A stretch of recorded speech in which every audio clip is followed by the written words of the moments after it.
Homework pressure? No more. At Spring Library, we explain every topic in simple way. Join the learning family and score high every day.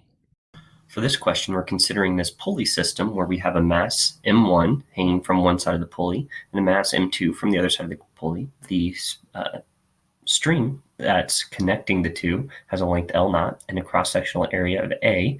And since we are dealing with a steel string or steel wire, the Young's modulus Y is 2 times 10 to the 11 Newton per meter squared.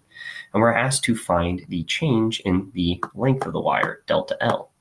Well, by definition, delta L is going to be equal to the force that's acting in the situation multiplied by L naught, the original length, divided by Young's modulus Y multiplied by the cross-sectional area A.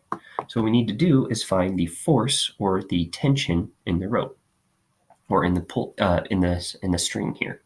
So to find the force or the tension, we consider the fact that the total force F here on one side is going to be M1 times gravity minus M1 times the acceleration of the rope, or plus M1 times the acceleration of the rope.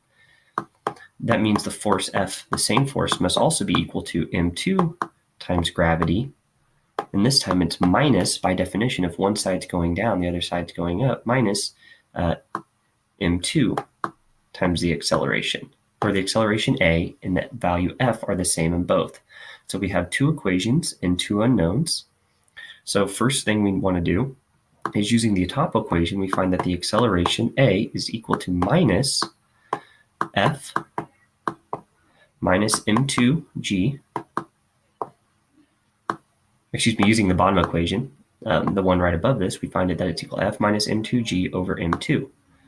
So now that we have a value for the acceleration, we can plug that back into our first term up here, and we find that the F value is equal to 2 times M1, M2 times gravity.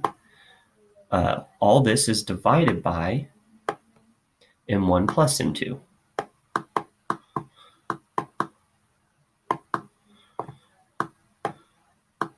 So we'll put the M1 plus M2 in parentheses here. So that way we know that the entire M1 times M2 times G is all divided by M1 plus M2. So plugging those values into the expression, we find that this is equal to 37 newtons. So if we go back to our original equation for delta L, and we plug that value in of F of 37 newtons, as well as all of our other values that we know, we find that delta L is equal to 2.1 times 10 to the minus 5 newtons. Or 10 to the minus 5 meters. And we can box that in as the solution to our question.